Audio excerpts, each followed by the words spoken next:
न भूमिर्न तोयं न तेजो न वायुः न खं नेन्द्रियं वा न तेषां समूहः अनैकान्तिकत्वात् सुषुप्त्येकसिद्धः तदेको वशिष्ठः शिवः केवलोऽहम् तदेको वशिष्ठः शिवः केवलोऽहम्।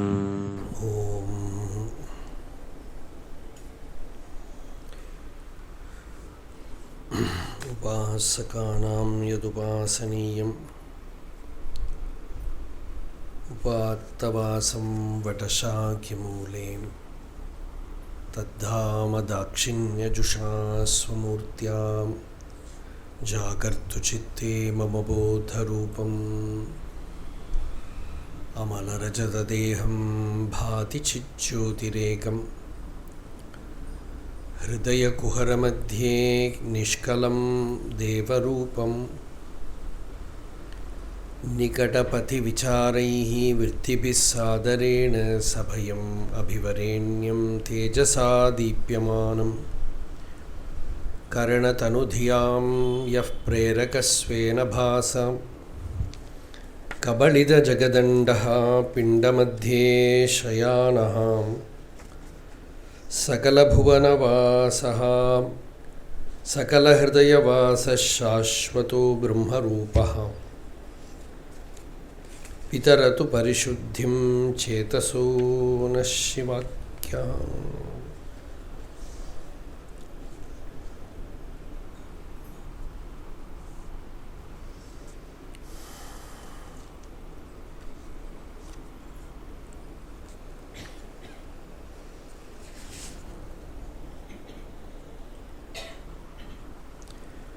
श्रुत्यर्थगोचरं वन्दे वाच्यार्थानामगोचरम् लक्ष्यार्थवपुषं वन्दे शङ्करं देशिकं गुरुम् अपारसच्चित्सुखवारिराशेः यस्योर्मिमात्रं भुवनं समस्तं गुहाहितं तं रमणं गभीरं चिन्ताविहीनं हृदि चिन्तयामि। देहं मृण्मयवज्जडात्मकमहं बुद्धिर्न तस्यास्त्यतो नाहं तत्तदभावसुप्तिसमये सिद्धात्मसद्भावतः कोऽहं भावयुतः कुतो वरधिया दृष्ट्वात्मनिष्ठात्मनां सोऽहं स्फूर्तितया अरुणाचलशिवः पूर्णो विभाति स्वयम्।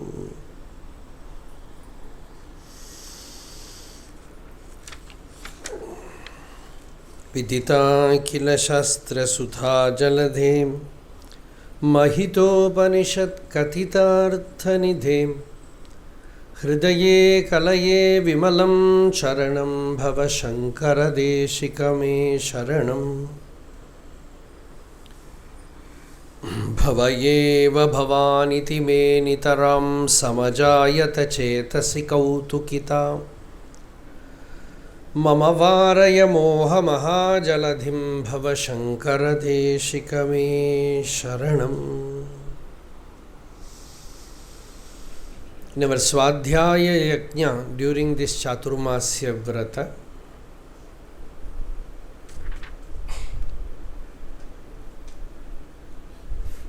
more than 10 days, almost now, how many days?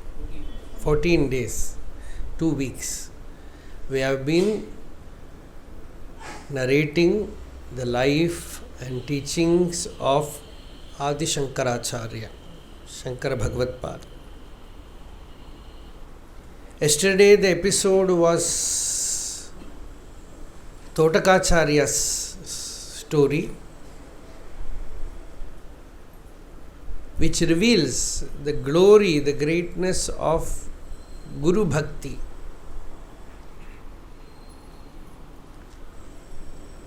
Bhakti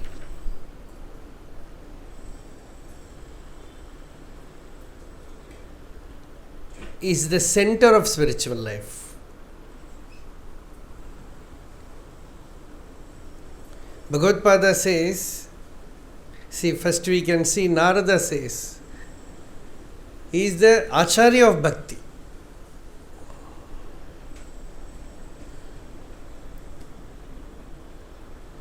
As we have Brahma Sutra, Yoga Sutra, Dharma Sutra, like that we have Bhakti Sutra. Vyasa Bhagavan has written Brahma Sutra, Bhagavan Patanjali has given us Yoga Sutra, Jaimini has given us Dharma Sutra, and Bhagavan Narada has given us Narada Bhakti Sutra. All other sutras are very difficult. Brahma Sutra is Athato Brahma Jignasa. Now you can inquire about Brahman.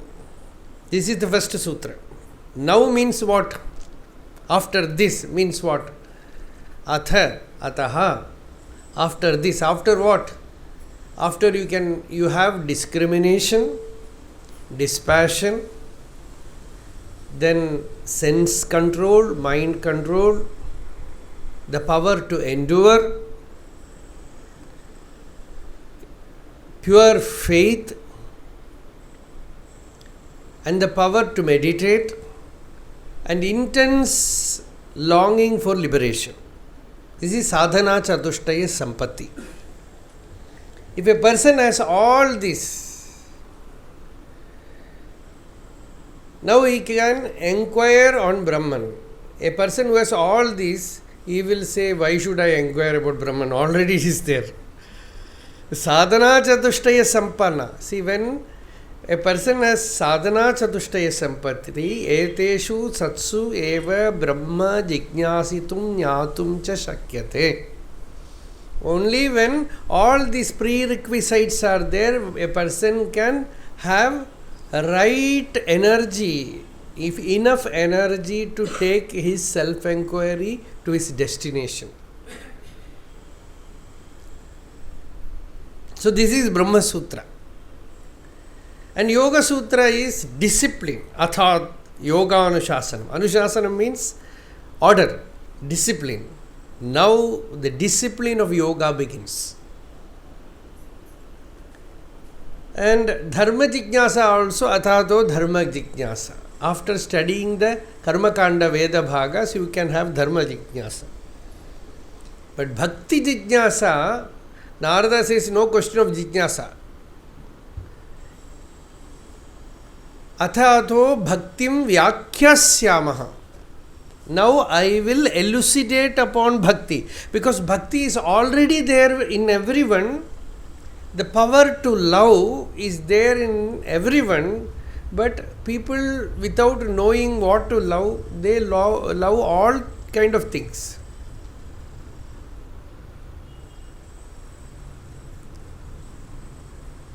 Some person feels tremendous love. To whom? Some ghost. Some person loves some ideal. Another person. Generally, a man loves a woman loves a man. There lies the all trouble.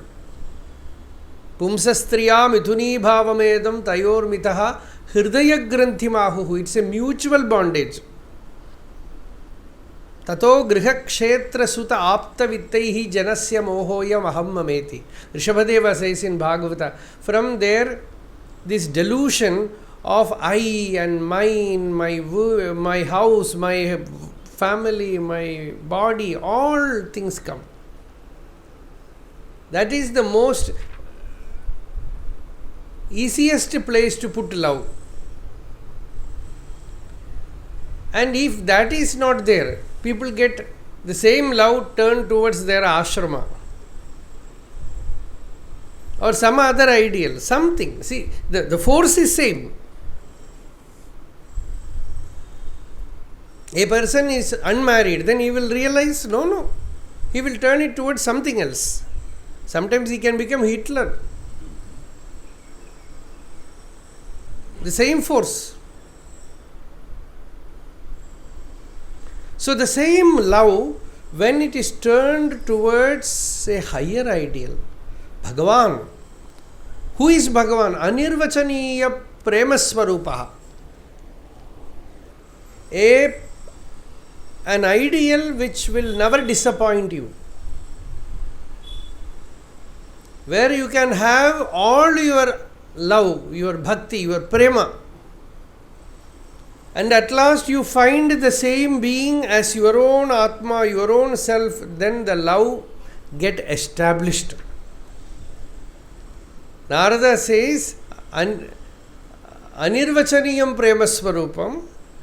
Bhagavad-pada says, what is this bhakti? Swaswarupa Anusandhanam Bhakti-rityabhidhiyate. He said, incessant contemplation on one's real nature is bhakti. Because love ultimately resides only in the Atman, in the self. The Upanishad says so. Atmanastu kamaya sarvam priyam bhavati. Everything becomes dear to you because you love yourself. People will say, I love my child more than anything else. Because it is my child. I love my wife more than anything else. Why? My wife. I love my husband more than anything. Why? My husband. I love this country more than any other country because I was born there. I love my caste. This caste is the greatest caste. Why? I am born there.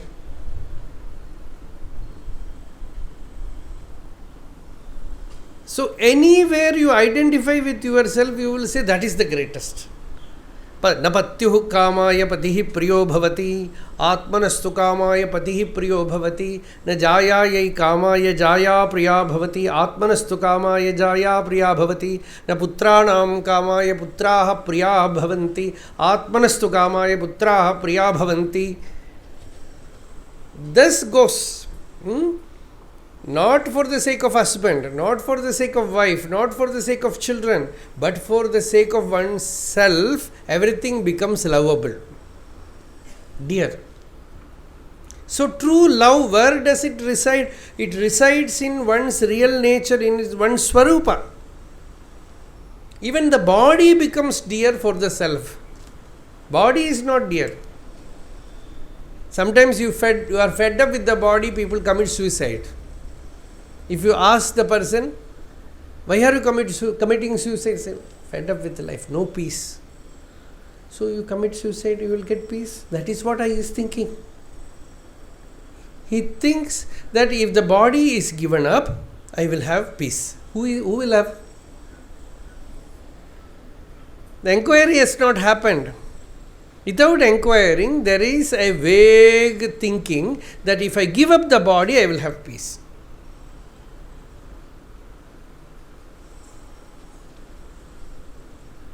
And certain people, they know if they give up the mind, they will have peace. How to give up the mind? Something goes inside, the mind is not working, very happy. Or sleep. Why are we addicted to sleep so much? Because sleep gives you a state where the mind is not. Very natural samadhi. So everybody wants to sleep well. I had no sleep yesterday, so I am not keeping well. This is actually thinking only. We are addicted to sleep because we think by sleeping I can get rid of my mind for the time being. Manasohi amani bhave. When there is amani bhava, dvaitam naivopalabhyate. No dvaitam, no duality. So when mind is not there, I can have peace. Who will have peace? So I am not the mind. And in deep sleep, the ego is also not there. I want to sleep, I want to sleep. Who is there? The ego is not there. So ego also not me.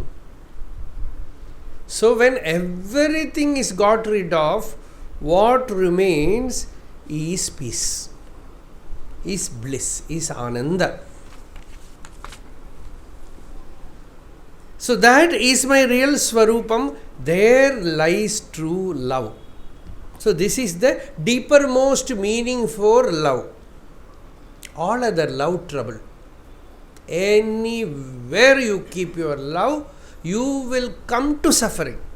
Other than God, other than Ishvara. Ishvara means actually Atma, but we have some form outside, because that form will not run away from you. That form will not give you any trouble. That form will not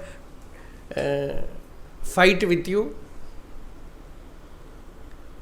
You have your love inside, your bhakti inside, you superimpose it in that form, and that form is an ideal of your Atma. It is a mirror of your Atma, that's all. Mukuram, Arunachala, Bhagavan calls Arunachala as Mukuram. Mukuram means mirror. Arunachala, you are the mirror, which reflects my own real nature. So when you look at a mirror, you are not looking at the mirror, you are looking at yourself. You look at the mirror, but you don't look at the mirror, you look at yourself. Your reflection there. Like that, the entire creation becomes a mirror for a Jivan Mukta. Then wherever he looks, he perceives himself, and his love is universal. Vishwam Darpana Drishyamana Nagari Tulyam. The entire Vishwam, universe, is like a Darpana, like a mirror, where he is beholding himself. So such a vision only true love is possible. Otherwise, any love, any limited love, of course, we will not be able to practice that generally, because people, they get addicted to many, they want something to love. So get a puppy or a cat. And I have heard in America they have python, and some people tiger, something, because you want to love and you don't find any human being worthy enough to love. Better is python than my husband, so get it out.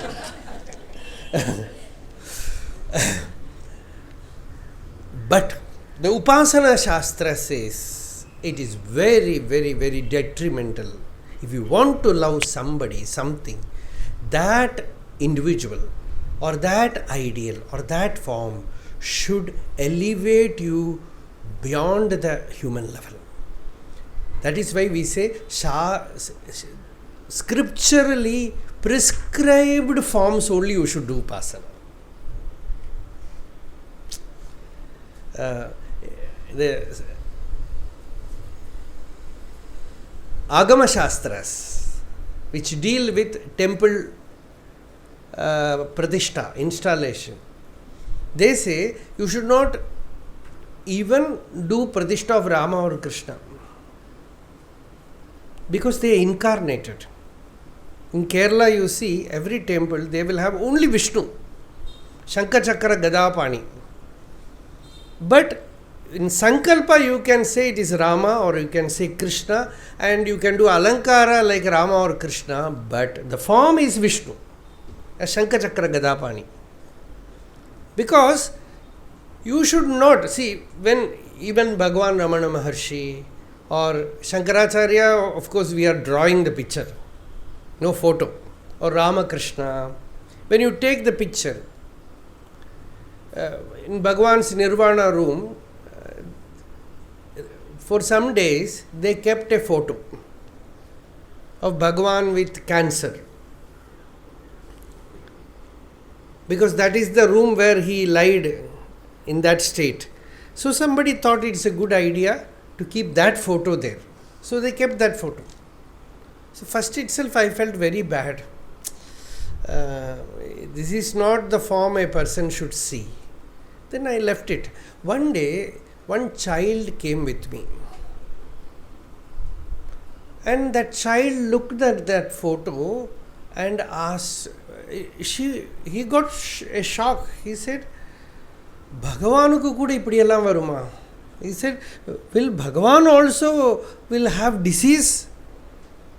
Then I told the person who did that, I told, see, this is the effect. See, it is a form. Perhaps it is a factual form. But we are not seeking a factual form in Upasana. We are seeking an ideal form. A divine ideal which will make you meditate. A form which cannot have disease. A form which has no birth. A form which will not grow or decay. A form which is just a representation of Satchidananda.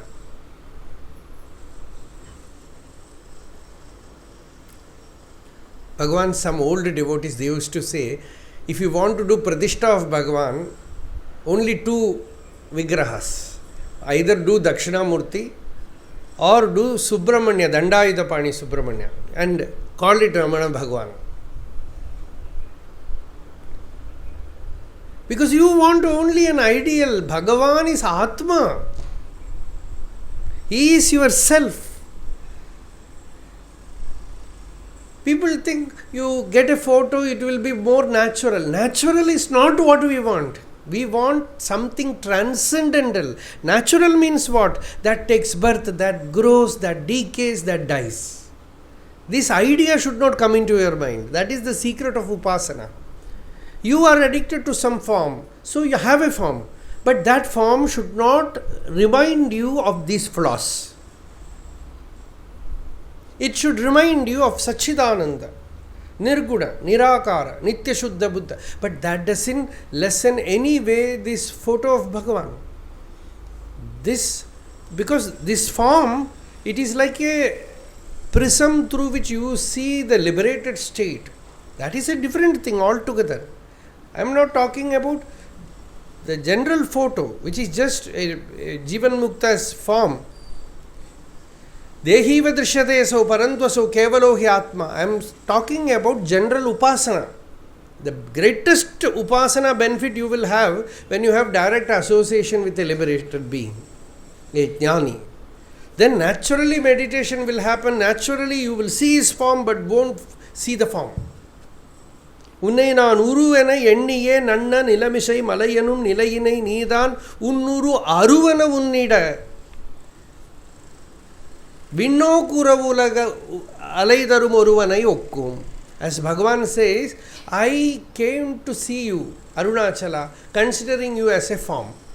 But when I came here, I found you are formless. The form is there, but no form. Although the form is seen, the form is not seen. That is how, when devotees saw Bhagavan's photo. I gave an example for this because that body with surgery, operated hand, all that, it is not the way to do Upasana. So Upasana should give you suggestion about the Satchidananda Murti. When you remember that Satchidananda Murti, you have Bhakti, and then that form disappears and your own real nature, Atma Swarupa, shines forth. So that is the purpose of Bhakti. See, we need a help from outside to have Bhakti. And the greatest Bhakti is possible when you have a saint, a sage, as Guru, where you can serve, where you can worship, where you can listen, where you can obey. All this opportunity you get. And you look at the Guru and you don't feel the Guru is a person. As Bhagavad-pada himself said about Govinda Bhagavad-pada, he is not somebody whom you can see. He is Sarva Vedanta Siddhanta Gochara. He can be seen only if you want to take the photo of Govinda Bhagavad-pada, you have to go to Upanishad. If you want to see what is Sankaracharya, you have to go to Upanishad. If you want to see what is Bhagavan, you have to go to Upanishad. So the Jnana Swarupa is Bhagavan, Jnana Swarupa is Shankara, Jnana Swarupa is Govinda Bhagavad-pada, Jnana Swarupa is a Jnani. So that is why See, direct disciples, like Toṭakāshṭaka, when he saw Sankaracharya, he said, Bhavayeva bhavaniti me nitaram samajayata chetasi kautukita mamavaraya moha mahajaladhim bhava shankara deshika me sharanam. Bhavayeva bhavan, you are Shiva himself. You are Mahadeva himself. How do you know? Have you seen Shiva? Sureswara says, you are Shiva himself. How do you know Sankaracharya is Shiva? He says, Paramadvaita Vijnanam Kripaya vai dadadiyaha Soyam Guruvara Sakshat Shiva eva na samshaya. It is without any doubt he is Shiva. Who? That Guru who gives the Paramadvaita Vijnanam, that supreme Advaita Jnana, not by studying and a lot of difficulty, Kripaya, by grace, instantaneously, he makes you realize that Advaita Tattva, who else can he be other than Shiva? So Shiva eva na samshaya, no doubt. So that is the secret. Toṭakāshṭaka says, many Jivan Muktas move about in this world. Jagati mavitum kalita kritayaha vicharanti maha mahasaha. Effulgent beings move about in this world for protecting the worldly people who have got caught in samsara. Ahimam shurivatra vibhasi guru. O Guru, you are shining before me like the splendorous sun. Bhava shankara deshika me sharanam. Sureswara in his Naishkarmya Siddhi says, a peculiar word he uses, Guru Guruhu. Who is Sankaracharya? He is not Guru, Guru Guruhu. He is the Guru of all Gurus. Guru Guruhu. Guruho, Gurunam Guruhu. Bhagavata, when Shukabrahma Maharshi comes, Parikshit says, Yoginam Paramam Guru. You are Guru not for ordinary people. Those who have PhD, they take. For them also there is a guide. Like that, Yoginam Paramam Guru. You are a Guru for yogis. They are already yogis. For them, you are the Guru. Yoginam Paramam Gurum. So, thus, we saw Toṭakācharya's Stotra.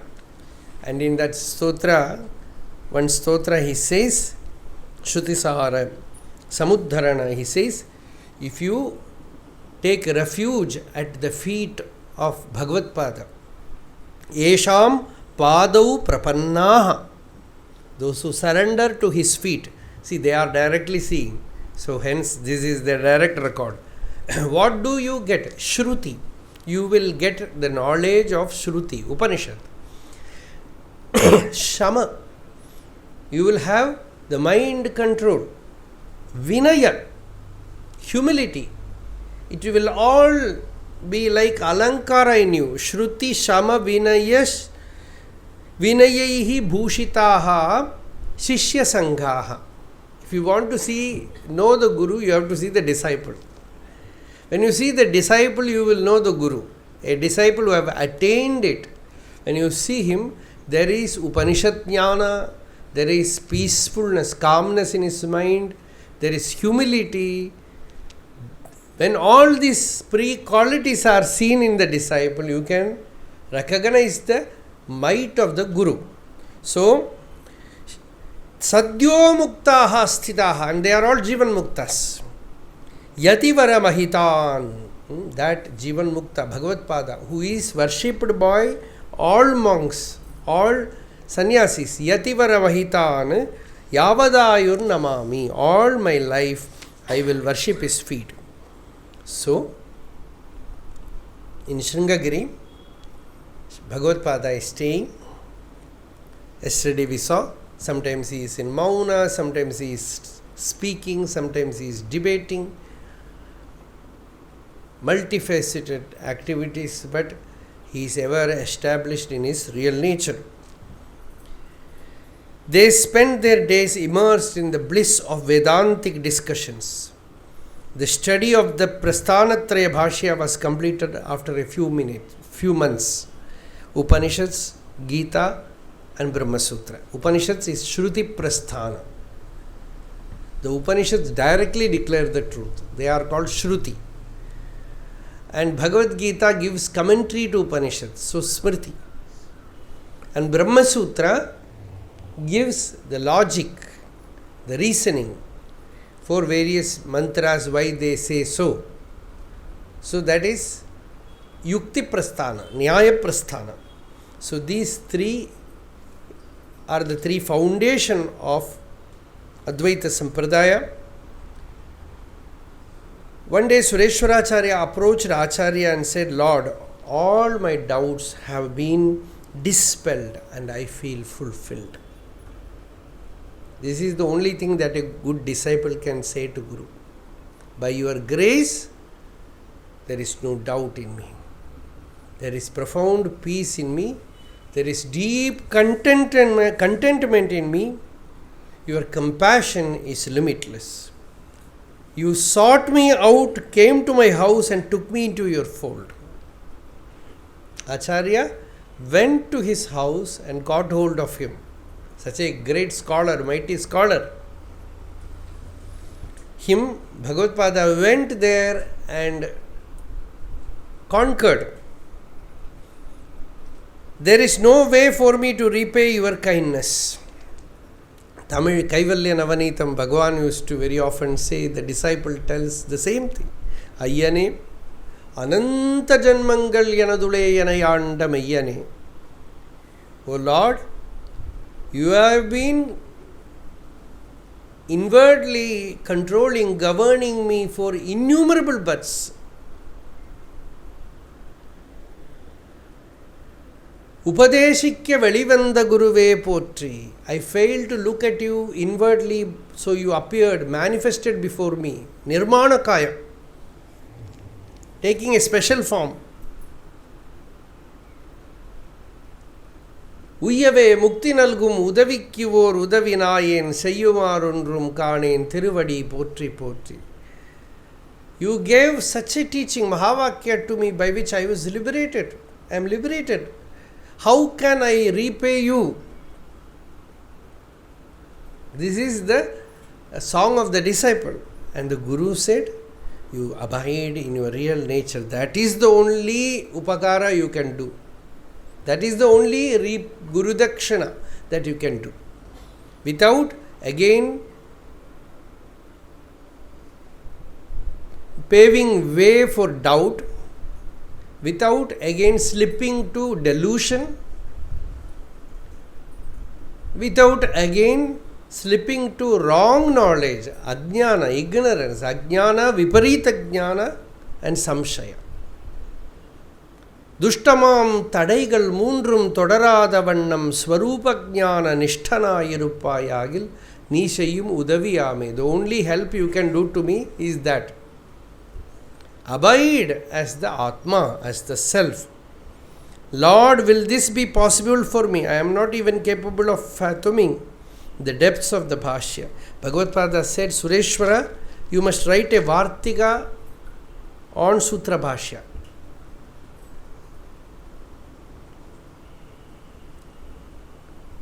And Bhagavad-pada said to Sureswara, you should write a vārttika for Sutra Bhashya, Brahma Sutra. Vārttika means, you can say, a commentary for commentary. Some criticism is needed, something should be added to it, something that is not told, you should mention.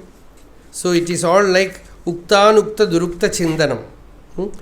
So that should be done. You are the ideal person for the work. Bhagavad-pada said, you are the ideal person, you should do. Then many people had the opinion that Sutra Bhashya is perfect. No Bhashya is needed for that. So later on, Sureswara wrote a Bhashya, vārttika. Vārttika is not needed. So later on, he wrote a vārttika for Brihadaranyaka Upanishad. So he is called Vārtikakara. Brihadaranyaka Vārtika is a phenomenal work, monumental work. In that Sureswara-Acharya's Vārtika, everybody the traditional people, for many things they refer vārttika of Sureswara.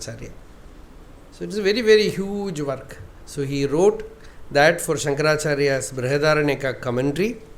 Even Brihadaranyaka commentary many people don't read.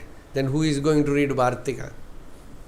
You can simply say vārttika, Brihadaranyaka vārttika. So you will be respected. Oh, he knows Brihadaranyaka vārttika. Who reads? You can say Mahabharatam. If you have something you have to mention, you say it is told in Mahabharatam. Nobody is going to read. Nobody will check. Generally, like that, if you know, if you want to quote some mantra, and people ask, where from did you quote? It is Brihadaranyakam. Even that Upanishad also nobody will check because it's so big. And generally, all these mantras will be there in it. So you will be right. Or it is difficult for people to quote. But today, this Akhilandeshwari has come. AI. You give the name of one mantra, it will tell it is there. But it also bluffs. If it does not know, it is not there in Brihadaranyaka. It will say. That is also possible. So, Brihadaranyaka vārttika Sureswara wrote. Then Padmapada also wrote some tika, some small note for Sutra Bhashya.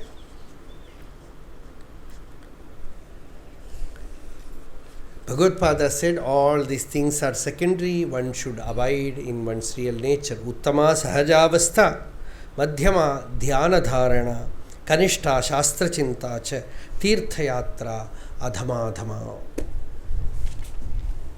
If a person wants to know the truth, he should inquire, who am I, what is my real nature. I am not the body or mind or intellect. I am that pure self, nitya shuddha buddha mukta swarupa, chaitanya. And he should abide as the self. If that is not possible, he should take to dhyana. Withdraw the mind from the world, keep it in some form or mantra or one's own self and try to meditate. Even that is not possible, spend your time like this, reading the Shastra, speaking about the Shastra, listening to the Shastra, that is it. Even that is not possible, go for Giri Pradakshina or go to Rishikesh, Haridwar, Tirtha Yatra, somewhere. That also not possible, take your mobile and sit in a corner. What else to do?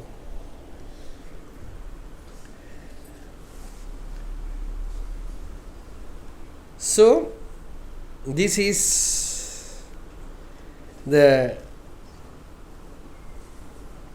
period where Bhagavad had so much interaction with all his disciples.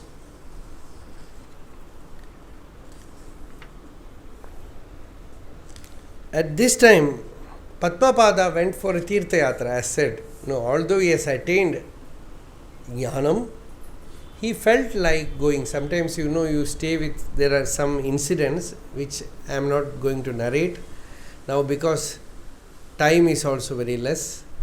So, Padmapada went for a Tirtha Yatra. Bhagavad to him only he told, Tirtha Yatra is not needed for a person who has a Jnani as Guru. All the Tirthas are there. All the Tirthas are there in Satsanga. All other Tirthas can get polluted, but Satsanga Tirtham can never get polluted. So all the Tirthas, purifying Tirthas are there in Satsanga, in the presence of sadhus, saints. That is the greatest purifying Tirtha. But still he had some prarabdha, so he went for Tirtha Yatra. He had followed Acharya like a shadow from the day one. But now he went for his Tirtha Yatra. That is it. See, the force of prarabdha is tremendous. Disciples will come to a guru for jnanam. In the beginning, they will be very sincere, very deeply meditative, serving the guru. day and night, everything will happen. Suddenly, when some prarabdha's force will arise. When that prarabdha's force arises, it is no one can suppress it. Vidyaranya Swami in Panchadashi says, Nigrahakyam karishyati, from Bhagavad Gita, he takes that shloka. Even Rama ran behind the deer, knowingly. Lakshmana told, this is not a deer. This is some Rakshasa. This is dangerous. Mrugohi evam vidaha ratna kachito nasti raghava jagatyam jagadinatha mayai shahina sabshe. Still he ran behind that deer. And knowingly Dharmaputra played the dice. Aina Shurvadi Chaturangama? Aina Shudatan, Tamil Shud. That gambling. He gambled. Knowingly, he knew that he will fail. Because Shaguni is an expert. Krishna said that Duryodhana was very clever. He has to play that side, opposite, as an opponent to Dharmaputra. But he said, I do not know how to play. At least you should know that you don't know. So he said, my mama will play. Krishna said, I was waiting. You could have told me. I do not know how to play. Krishna will play. One throw, it would have been over. This fellow was overconfident about his ignorance. Yudhishthira. All trouble because of him.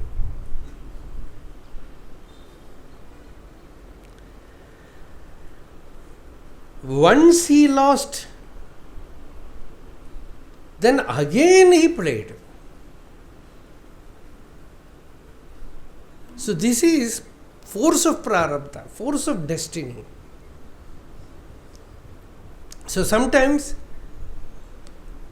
very serious, sincere seekers come, they do sadhana, everything, but the force of prarabdha, force of karma vasana, it will come up with tremendous force and change the course of life completely. Actually, nothing wrong. It is all the force of Maya. She is a purifying force. She is like a force which tells you, I will not do. She will not allow you. Arjuna says, I will not fight. Bhagavan said, Yadya ahankaram ashritte na yotsi iti manyase vitthesha vyavasayaste prakritistvam niyokshyati. By ahankara you say, I will not fight. Your very nature will force you to fight. So too, you will have this ideal, that ideal, everything. But Maya knows how to make a doll out of you. But just be a doll in her hand. Just surrender to her, knowing that she is Adya Shakti, Divine Mother. Be humble. Give up the ego. That is the only thing that can be done to transform it as spiritual experience. Otherwise, she is there to teach, to make you free of ego, arrogance. I am so and so, I am this, I am that. All that she will break. Aho Purushika, as Saundarya Lahari, Sankaracharya says, she is the real man.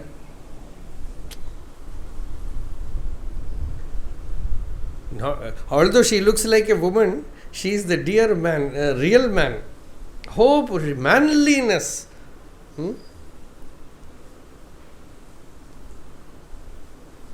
So Mahishasura Mardini, we call her. When Mahishasura comes, she says, I will marry you if you fight with me and win.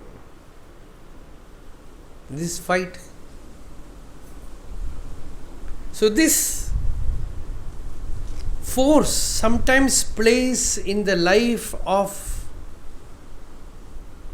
very sincere seekers, turning the course of their life. So this is, the purpose is only to purify him, purify and remove his ego, arrogance, that's all. So, worldly people are attached, dispassionate seekers are detached, but liberated ones are completely involved and totally detached. They are asparsha yogi, as Gaudapadacharya says, asparsha yoga.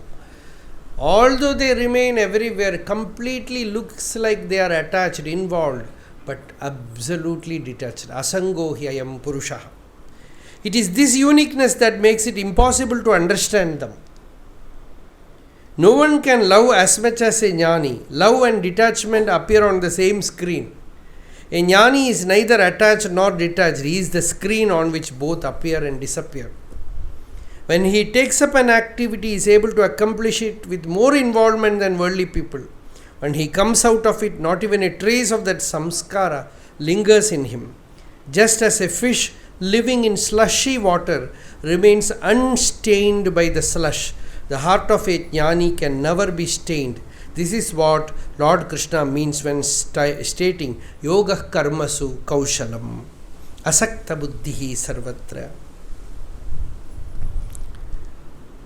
So Acharya remained detached, unattached after Padmapada's departure. There was no change in Acharya's routine. He was every day giving his teaching to his disciples. One day, Bhagavad suddenly told Sureswara, please take care of all the disciples. Why? What happened, Bhagavan? He said, I am strongly reminded of my mother. Her end is approaching. I must reach Kaladi at earliest. In Sringeri, it's Karnataka, so I have to go a long distance. Without looking at anyone's face, the sage walked away very fast, because he has given promise to her. Eshyami tatra samayam sakalam vihaya. Giving up all other involvements, engagements, I will come to you. When you call me, when you think about me, I will come to you. So this human consideration, that is very important. When person becomes spiritual does not mean that he is heartless. It does not mean removing mind from one place and putting it another place. No. Suddenly he felt his mother is calling him. So he started moving, and Chitsuka, who also belongs to Kaladi, he also took the basic necessary things and followed Bhagavad-pada. Acharya said, Chitsuka, we will have to travel without stopping for rest. Yes. Mother's end is approaching. I have given my word to her that if she just thinks of me during her last moments, I will reach her, whether it is day, night, or any odd hour. Sringagiri, Kaladi, our bodies, we just listen this, and our travel, all mere pictures in Chidakasha. This body, this place called Sringeri, and this travelling road, this Kaladi, all these are all just appearance in Chidakasha. When thoughts stop arising in the mind, time also stands still. It is thoughts that interrupt awareness and give rise to time. Yogis can, if they so desire, transcend time and travel from one place to another. Yoga Sutra states that yantras, mantras and samyamas are all capable of granting these powers.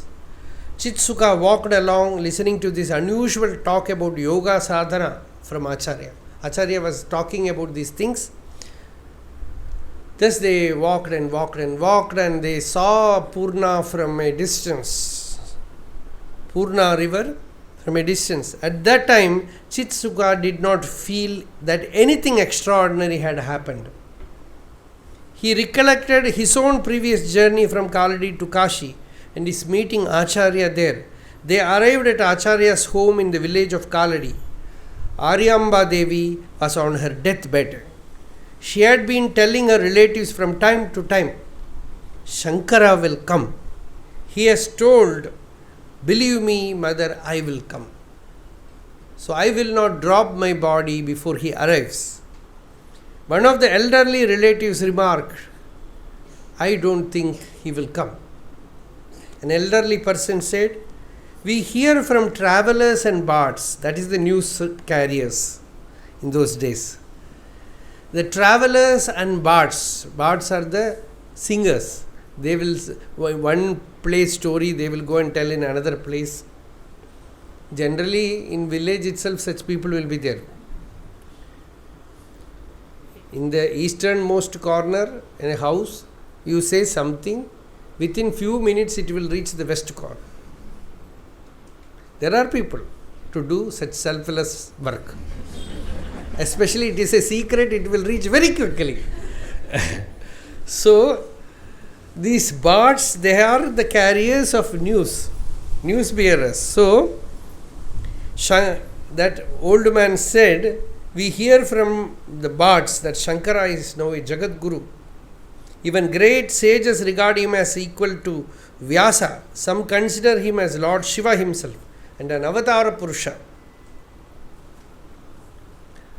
As Kavyakanta Ganapati Muni says, that throne where Vyasa sat, later on Shankara sat. Oh, Skandavatara, you are the right one to sit in that throne. Yat purvam Shrutipara darshi dhishano dvaipayano dhyaruhat pasyad bodha kala vidhutati miras shankapahas shankaraha tat sampratya khilavani talajusham acharya simhasanam devatvam prativikshate naratano girvana senapate.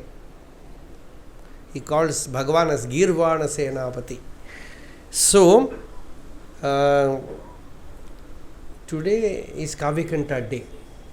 Today is Kavyakanta Ganapati Muni's Aradhana day.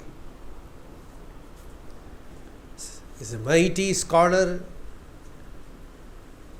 great yogi, mantradrashta. Not much recognition is given to him. Simply people go on making gossip and strips. He changed Bhagavan's philosophy, all those, because he came earlier. His duty was to give that name, Ramana Maharshi.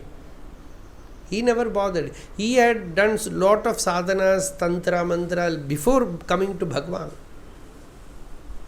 All other people, what all things many people have done. So such a great mighty being. Bhagavan himself said when Kavyakanta Ganapati, when he dropped his body, where are we going to see another person like him? And Vishwanatha Swami, who served Ganapati Muni a lot, it is there, the article is there in Mountain Path, where he says, I have moved very close with him. My opinion is, he was second only to Bhagavan. He was such a mighty person. His philosophy might be different, all those things, but his presence, they all have experienced it. So much of tapas, so much, such a great person, such scholarship, such tapasya. So, today is the day of Kavyakanta. So, this old man is saying, Shankara is spoken as a great acharya like Vyasa. Indeed, the boy is the outcome of the austerities performed by Shiva Guru. They say that for a sannyasi, mata nasti, pita nasti, nasti bandhu, sahodara, no mother, no father, no relatives, no brother. Will such a one remember his purvashrama mother? Generally, Shastras prescribe only one thing,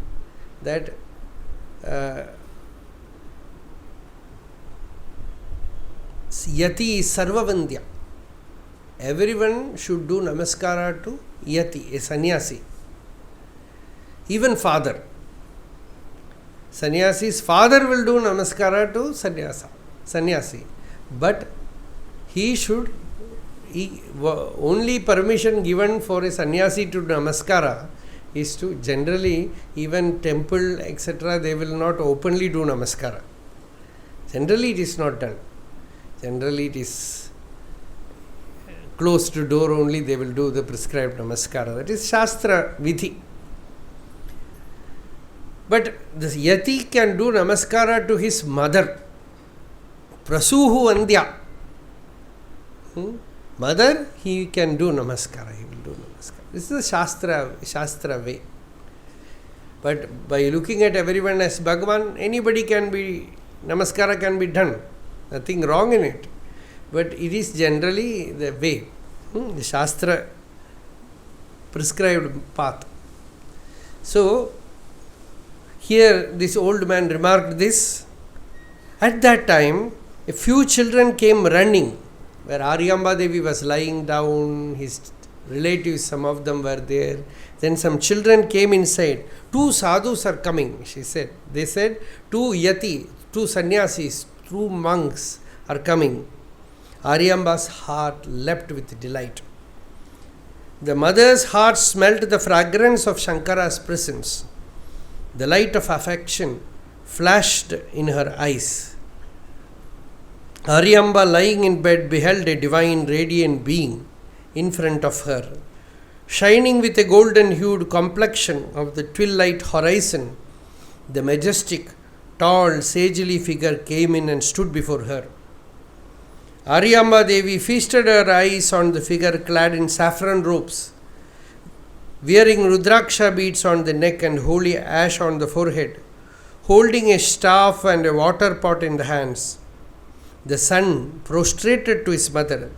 The mother, overcome with joy and with her hands folded together, attempted to get up, saying, Swami. Mataha Shankaramagatam Nijasutam Pashya. He said, Oh dear mother, Shankara has come. Your son Shankara has come. Look at me, he said. Mother said, Shankara, can I address you this way? I will be happy only if I call you so, but only if I address you as Yatishvara. I will attain the good fortune of Devahuti. In Bhagavata, Devahuti surrenders to her son, Kapila Vasudeva. She says, Samsara taroho kutharam. She calls her son, O Bhagavan, you are the axe which can cut the samsara vriksha at its root.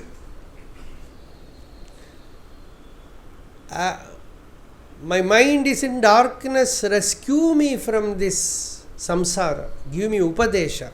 Devahuti asks. So here Aryamba Devi quotes that. She says, I should get that bhagya, that opportunity like Devahuti.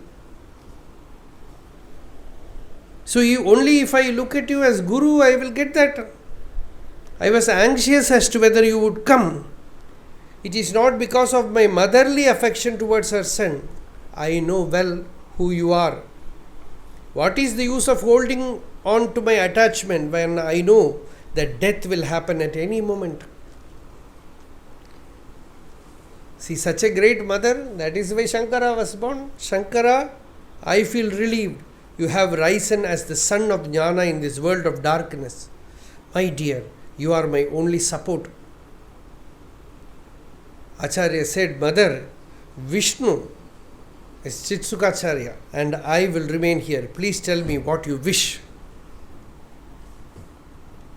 Acharya's mother was spiritually very mature. She had been constantly chanting the Lord's name. Shedding tears of joy, she said, My dear son, please be my Guru. She was a great Shiva Bhakta and a Vishnu Bhakta. So every day she used to go to a Shiva temple nearby. That temple is called Tiruvannamalai Tulli. Vellaiman means a white deer.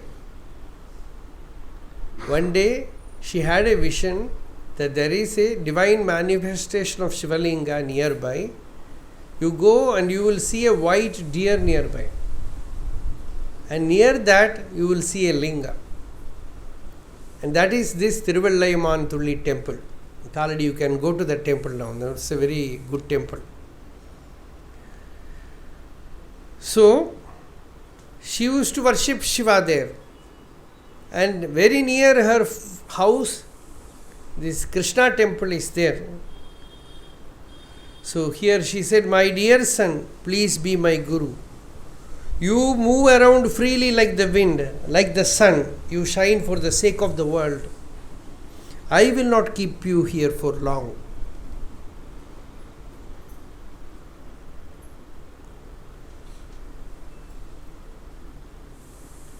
Great Mahatmas are like that. Vishwanatha Swami told Ganeshana, recently also Ganeshana narrated that incident.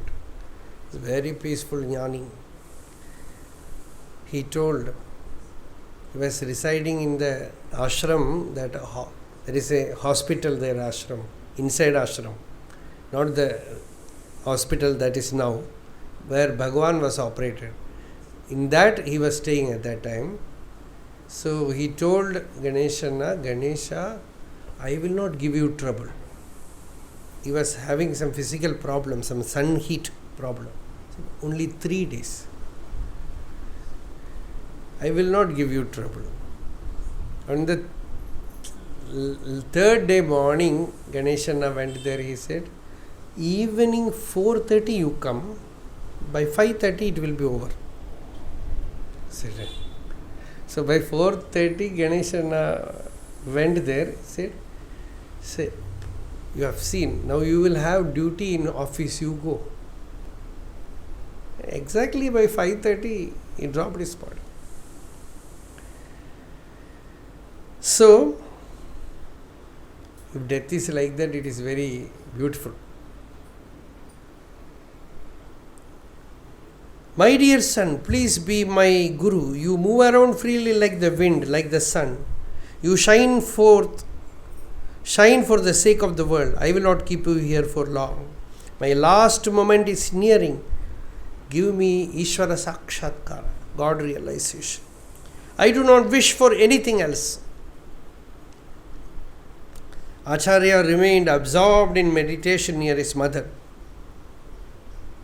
After remaining so for a long while, a will arose in him to grant her a divine vision of her Ishta Devata and gradually merge her mind in the self, in Atma. Acharya contemplated and described the form of Shiva in mystical language, powerful enough to make his mother envision the same. A divine hymn arose spontaneously. Chandrodbhasita shekhare Smarahare Gangadhare Shankare Sarpair Bhushida Kantakarna Vivare Netrotha Vaishvanare Dantitvakrita Sundarambaradhare Trailokya Sare Hare Mokshartham Kuru Chitta Vrittimamalam Anyestu Kim Karmabhihi. Let the mind be purified, O Shiva. You are the Trailokya Sara, the essence, the cream of all the 3 worlds. Let she be liberated with the crescent moon in your head, with the third eye blazing forth, burning all the desires, and from the head Ganga cascading, and various serpents moving in his body, wearing the elephant skin. Thus Acharya invoked Ishvara, Anadyantamadhyam param tattvamartham Chidakaram ekam turiyam tu ameyam Haribrahmamrigyam parabrahmarupam Manovagaditam mahashaivameede Shiveshan Tatpurusha ghora vamadibhih panjabir hrinmukhaihi Shadbirangaihi Anaupamya Shatrimshatam Tattvavidyam Atitam Param Tvam Katham Vettikova Jagannatha Mannatha Gauri Sanatha Prapannanukampin Vipannartiharin Mahastoma Murte Samastaika Bandho Namaste Namaste Punaste Namostu. Thus he worshipped Shiva. Acharya sang his hymn in Bhujaṅga-Prayāta meter, one that resonates like a swift, slithering serpent. Just as a snake sways to the tune of the snake charmer, Aryamba Devi's mind was enraptured by the enchanting divine voice of Shankara and started swaying ecstatically. Acharya raised the mind of his mother to the yogic realm, beyond the waking state. Kundalini rushed from Mooladhara to Sahasrara, piercing the Kulapatha. Aryamba got the divine vision of Lord Shiva, beholding the nectary form of Lord in her heart. Aryamba remained in Bhava Samadhi for a long time. A thrill of ecstasy coursed through her entire body. The divine vision of Shiva, they say, in the Mooladhara he appears as the Bhairava, and in the Hridaya Chakra he appears as Taptahema Nikaya, as the golden hued Shiva, and in the Sahasrara Padma he appears like snow white being, and then the beyond. So Shankara, I am blessed. This vision caused Aryamba to be in trance for many days. It's not that just she had Shiva's vision and again she came. No. She had that vision and she was merged in that for some more days. Her whole body radiant, shining like gold. She remained in that trance. Acharya took care of mother's body by giving suitable food once in a while, and she remained in that samadhi for some days. After a few days, the plane of consciousness was seen to make a shift. And she said, Shankara, I am blessed by your grace. The waves of Shiva Bhava in me have now subsided, and now arises a mystic blue cloud bearing the sacred waters of compassion, showering the nectar of Vishnu Bhava, Krishna. Acharya said, Mother, these sankalpas are arising due to divine grace. These are not desires, but Satya Sankalpas, the fulfillment of your upasana. Saying this, Acharya composed a verse, Shriya Shlishto Vishnu Sthirachara Guruhu Veda Vishayaha Dhyam Sakshi Shuddho Harihi Asurahantabjanayanaha Gadi Shanki Chakri Vimala Vanamali Sthira Ruchihi Sharanyo Lokesho Mama Bhavatu Krishnokshi Vishayaha Tava Bhavatu Krishnokshi Vishayaha. May the one who is embraced by Goddess Lakshmi, the all-pervading Vishnu, the inner self of all moving and unmoving, the import of the Vedas, the illuminer of the intellect, the ever pure, the annihilator of evil, the lotus-eyed one who beholds the Gada, the Shankha and the Chakra, the Vanamali, the ever-effulgent immaculate one, the Lord of the world, Krishna, appear before you. Thus, all the Upanishadic tattvas are all in that verse, that Krishṇāshṭakam he wrote, and mother had a vision of Krishna. Then slowly the mind withdraw into the Atman, into the self. Aryamba entered into deep meditation. She remained in this ecstatic Krishna Bhava for a long while. Acharya made all efforts to direct her Shraddha Shakti to dissolve in the form, and from there gradually led her to that which is beyond all forms, the infinite reality into which all forms merge. like rivers into the ocean. Acharya directs his entire power to make her experience the indivisible awareness, the substratum on which all sadhanas take place. From the God to the witness, and from there to pure existence awareness, which is bereft of the Triputi. By Acharya's grace and guidance, Aryamba's mind became established in the self within a few days and reposed in the Turiya Akasha, beyond the waking, dream and deep sleep states. The pace of the movement of her prana quickened. Acharya sat nearby and sang this divine song.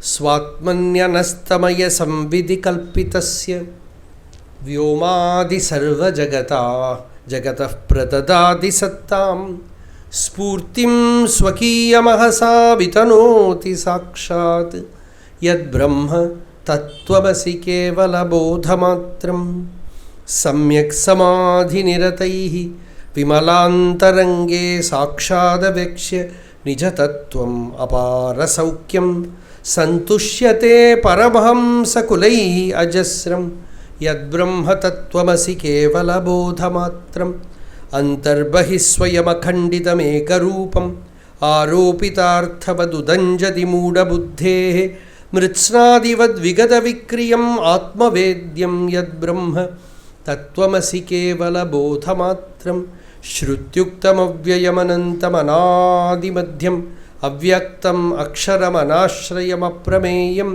ananda sadghanam anamayam advidiyam yad brahma tattvamasi kevala bodhamatram. In this manner, the celestial Ganga, flowing with the cool waters of the Mahavakyas, found its way from Acharya through the ears of Aryamba to her heart cave, forming a serene, sacred pool of deep coolness.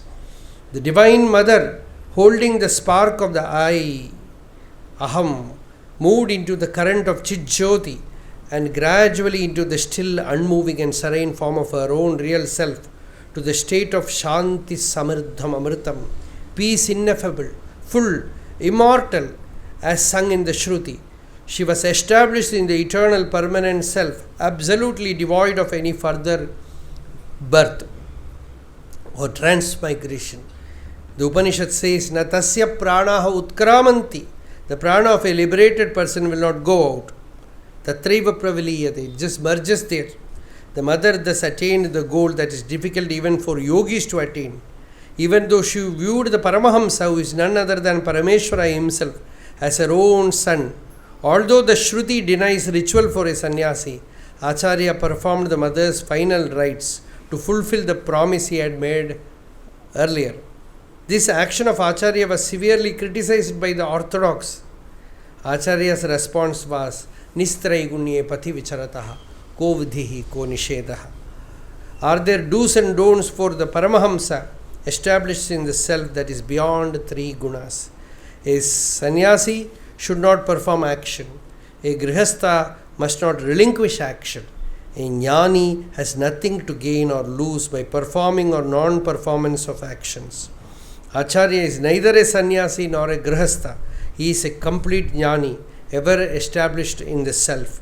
How can rules and regulations affect him? The knower of truth has no fear of the world or even the Vedas. He himself is the authority. This is not the freedom of the ego, but the freedom resulting from the total annihilation of ego, granted to him by the Vedas themselves. At any rate, Acharya became the bestower of liberation to his mother. Acharya sang the glory of motherhood in following verses.